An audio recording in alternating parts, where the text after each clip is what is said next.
Band News. Entrevista. O preço dos imóveis à venda em Porto Alegre tiveram uma queda real nesse ano de 2016. O índice FIPE-ZAP apontou um avanço nominal de 3,21%, mas a queda média é de 3,19%, porque se coloca sobre ela o desconto da inflação prevista de 6,4%. O preço médio do metro quadrado para venda fechou o ano em R$5.703, pois uma categoria que sente diretamente no bolso não só a redução no valor dos imóveis, mas a dificuldade dos negócios é a categoria dos corretores de imóveis. Para a gente falar sobre esse movimento do mercado, também um pouco sobre a profissão, nós convidamos o presidente do Conselho Regional de Corretores de Imóveis do Rio Grande do Sul, o Cresci RS, também vereador de Porto Alegre, Márcio Binzeli, que aqui vou tratar como presidente, por estar falando sobre o Cresci. Presidente, uma boa tarde. Boa tarde, André Machado, boa tarde aos ouvintes. Uma satisfação podermos estar conversando sobre um tema bem atual, num recomeço de ano, onde as perspectivas são boas, a realidade do mercado imobiliário, ela transparece um investimento seguro e está reafirmado pelos números que se apresentam, em que pese percentualmente apresente uma pequena diferença de queda ainda em Porto Alegre, pelo menos em 39 bairros o preço do metro quadrado subiu acima da inflação. Então, realmente, quem tem dinheiro e condições, esse é um bom momento para investir em imóveis. Além de ser um investimento seguro, ele é um investimento que tem um retorno interessante, especialmente no momento atual. Bom, agora, presidente, foi um ano difícil para a categoria dos corretores de imóveis em razão da crise, não? Foi um ano de desafio. O mercado imobiliário, ele trabalha com oscilações. Nós temos algumas diferenças no território do estado. Em determinadas regiões a gente trabalha mais com lançamentos de condomínios fechados, outros a presença da verticalização ela é muito importante, especialmente aqui na região metropolitana. Porto Alegre teve uma baixa de lançamentos esse ano, mas a gente sabe que houve muita infraestrutura, especialmente em espaços urbanos coletivos. Então, essa realidade para o corretor foi difícil, porque foi um ano de recessão. Mas a própria Caixa Econômica está nos ajudando agora com essa nova realidade do financiamento em 90%, né? As linhas de crédito melhoraram um pouco agora do meio para o fim do ano. E o reaquecimento também da economia, nós sofremos, na realidade, foram 3 crises, né? Uma crise política e uma crise ética que refletiu sobremaneira na econômica, de uma desestabilização do mercado imobiliário por conta dessa situação toda que ocorreu. Então, o reflexo das crises governamentais, tanto na União como no Estado e como no município, eles atingem diretamente o mercado imobiliário, que por sua vez o profissional corretor de imóveis, que é o responsável pela intermediação, ele sofre também. É verdade que o corretor de imóveis, ele tem várias situações que dizem respeito à sua atuação. Alguns trabalham com carteira de locação, outros têm a especialização de perito avaliador, trabalham junto ao Poder Judiciário, aqueles que fazem só compra e venda de terrenos ou são especialistas em plantões. Então existe um leque, uma gama muito diversa de atuações no mercado imobiliário pro corretor de imóveis. Mas a gente está atento, a gente está sempre atento às mudanças e às realidades. E o corretor de imóveis hoje, com a presença da internet, a informação correndo, a presença de algumas imobiliárias, alguns novos formatos, especialmente do centro do país, São Paulo e Rio, que vieram a Porto Alegre, acabaram por imprimir um ritmo no estado que foi bastante interessante. Houve inclusive uma necessidade de uma readequação, e hoje nós temos várias imobiliárias fortes, de médio e grande porte no estado do Rio Grande do Sul.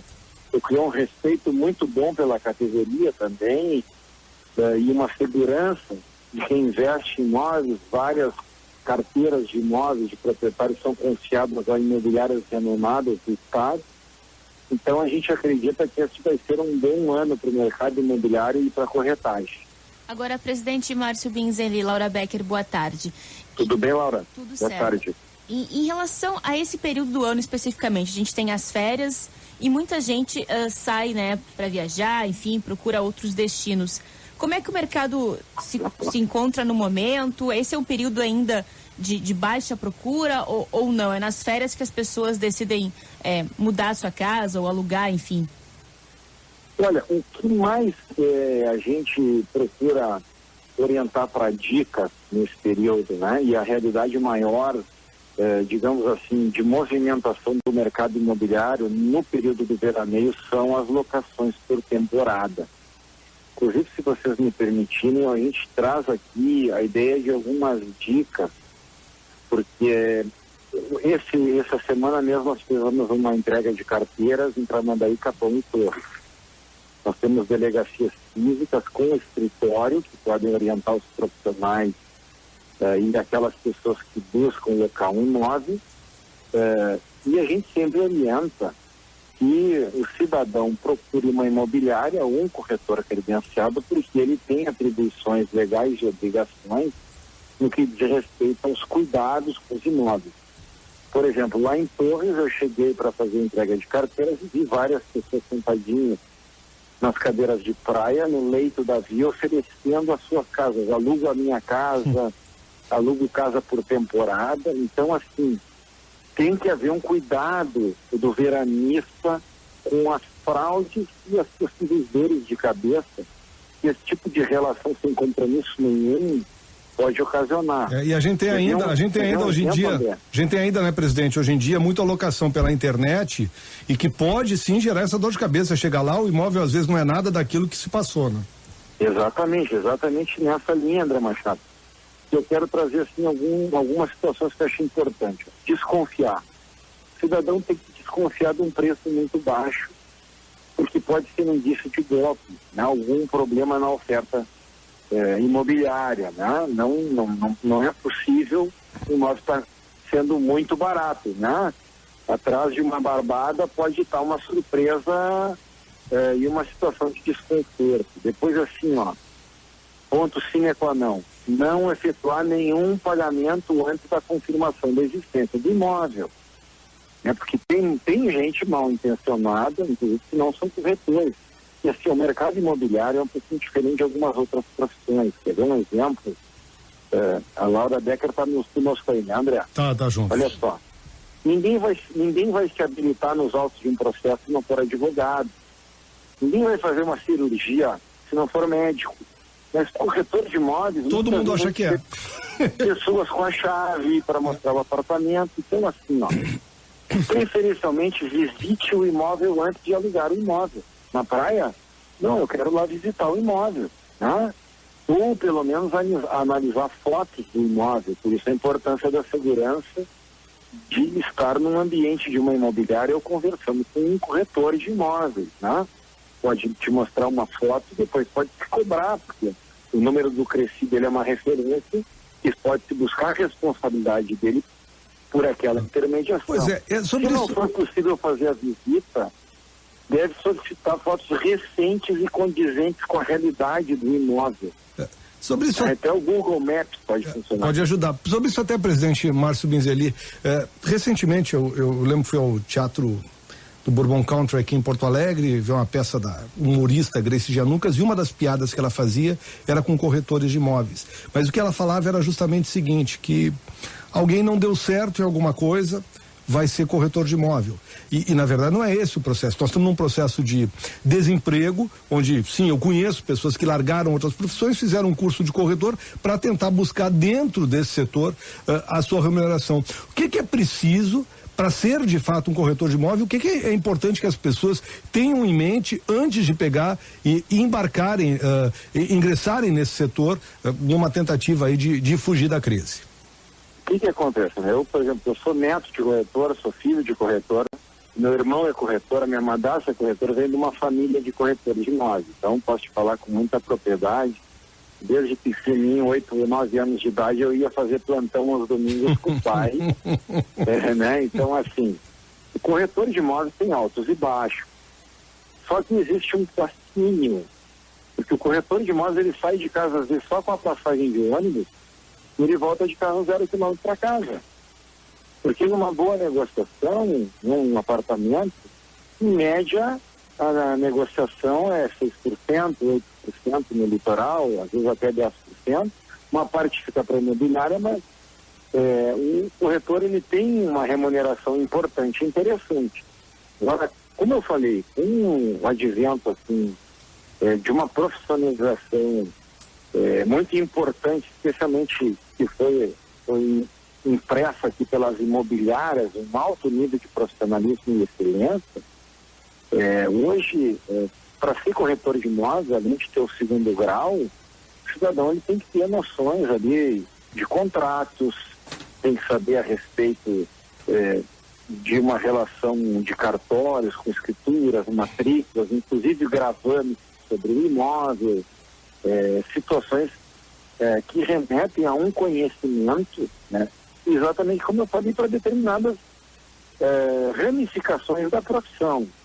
Obviamente que algumas imobiliárias já têm contratos padrão, quem quer trabalhar só no plantão, às vezes para fazer um estágio é uma maneira interessante de ser bem remunerado, mas existe um curso que leva 10 meses, que é o técnico em transações imobiliárias, existe uma carga horária de estágio que é obrigatória e que é um estágio supervisionado, e existem todas aquelas atribuições do Código Civil também, as obrigações e deveres, que imputam responsabilidade ao corretor de imóveis. Eu quero te dizer que ainda essa semana foi para nós lá no Creci uma notificação da Polícia Federal, dando conta de uma denúncia de uma falsificação de um diploma de segundo grau, de alguém que estava tentando se habilitar sem o nível médio completo, que é o requisito, um dos pré-requisitos básicos, para tentar ingressar na profissão.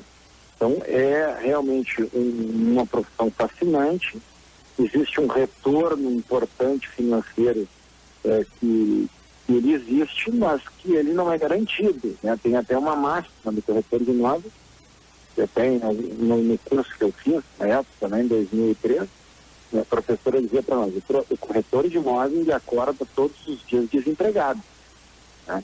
Então tem prós e contras, mas realmente para quem tem força de vontade, determinação, se especializa, busca mercado, existe um mercado enorme e uma gama enorme de oportunidades, especialmente no território do nosso estado. Agora, presidente, para a gente encerrar da minha parte, o senhor falou a respeito do litoral norte. Como é que está a procura em direção ao litoral? A gente sabe que muitos servidores do estado não estão recebendo o salário integral, isso diminui a procura, né, pela locação, enfim, a gente sabe que os argentinos também não estão vindo em peso. Como é que está a movimentação no litoral? Tem bastante lugares para alocar, não tem? Como é que está essa situação? Olha, a referência que a gente tem é que o pessoal está se queixando que diminuiu a procura pela locação de temporada. Essa crise no estado realmente ela reflete em todos os setores, inclusive no imobiliário. Mas também a oportunidade de aqueles que têm alguma reserva, fizeram ao longo do ano uma previsão para um descanso com a sua família no litoral, né, que é um conforto, né, uma oportunidade, inclusive, de reunir alguns membros da família que não se encontram durante o ano por causa da correria, montando uma churrasqueira, comendo uma tainha assada, né? A gente sabe que é um momento bom, existem boas oportunidades para se fazer um descanso num preço de realidade justo, né? E sempre lembrando daquelas dicas que eu falei, contrato de locação é imprescindível, André. É importante a celebração do contrato, data de entrada, data de saída, valor a ser pago, formas de pagamento, eventuais multas de atraso, depreciação, desistência, número de pessoas que vão se hospedar, descrição dos utensílios eletrodomésticos, eletrônicos, que ficam à disposição do locatário, porque geralmente aluguel por temporada, a pessoa entra com a casa mobiliada. E depois, para evitar dor de cabeça, essas conferências no início tomam um tempinho de quem está alocando, mas elas podem evitar uma dor de cabeça enorme quando dá entrega, né? Bom. O documento deve ainda especificar quem fica responsável pelo pagamento das contas, da água, luz, né? Às vezes com bastante gente na casa, o chuveiro elétrico, ele impacta na conta de luz. E fundamental, né? Aquela que a gente chama, digamos assim, a vistoria. Avaliar o imóvel na entrada. O cidadão chegou na praia, ao chegar no imóvel, o locatário deve fazer uma inspeção para verificar se está tudo de acordo com o designado em contrato, né? Se tiver algum dano, vidro quebrado, enfim. Essas coisas são importantes, eu quero salientar. Aproveitar essa oportunidade para salientar quem está nos ouvindo. Presidente, tem uma corretora que está nos acompanhando, nosso tempo já se foi, mas eu vou encaminhar a pergunta dela, que é a Cláudia, que ela está perguntando o seguinte. Não, mas faz parte, o assunto é importante e é de prestação de serviço para as pessoas, especialmente nesse momento do verão. O tempo foi, mas a gente acaba tirando de outras coisas, a gente resolve, né? É que nem a gestão pública. Essa oportunidade. A Cláudia está perguntando o seguinte, quer saber o que o Cresci, o senhor, pode fazer pela categoria, porque algumas construtoras estão pagando 2,9% de comissão, quando a lei é de 6%. Há essa denúncia diante do Cresci de que as comissões estão sendo pagas a menor? Olha, a lei estabelece 6%, né? Claro que se o corretor está credenciado na imobiliária, ele tem um contrato de uma parceria e os 6% deve ser pago à imobiliária. Então, vamos ver, a imobiliária faz os anúncios de jornal, disponibiliza o site da internet. Geralmente o corretor tem uma mesa, ele tem todo um aparato que ele faz parte desse custo no resultado dos 6%.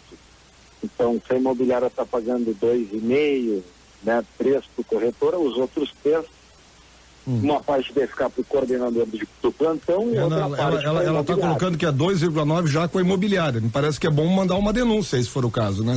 E pode fazer a denúncia, com certeza, porque está aviltando a profissão e não é possível esse tipo de prática, né? Tá certo. A gente agradece mais uma vez a oportunidade aí, André, e a gente está sempre à disposição no sentido de reiterar o compromisso do Cresci, tanto com a categoria como com a sociedade, especialmente no combate ao exercício ilegal e ao acobertamento ilegal, uma forma de parceria do Conselho para com quem presta o serviço e quem recebe o serviço. Obrigado, presidente Márcio Binzelia, do Conselho Regional de Corretores de Imóveis aqui do Rio Grande do Sul. Obrigado pela entrevista, uma boa tarde e um bom trabalho. Muito obrigado e um 2007 iluminado, de bons negócios e realizações. Obrigado. Obrigado, presidente. Agora 12:29. Passamos feio do horário, mas enfim. Vamos no intervalo. Só um detalhe, André. Eu lá em casa já fomos vítimas de um golpe desses em Santa Catarina. De aluguel? De aluguel. A gente tem que estar muito atento nesse processo. Muito, muito, muito atento. E hoje em dia está muito fácil locar pela internet, né? Muito fácil. Então tu loca, às vezes as fotos são ótimas, chega, ou o lugar não existe, ou não é nada daquilo que tinha, e você já depositou um sinal,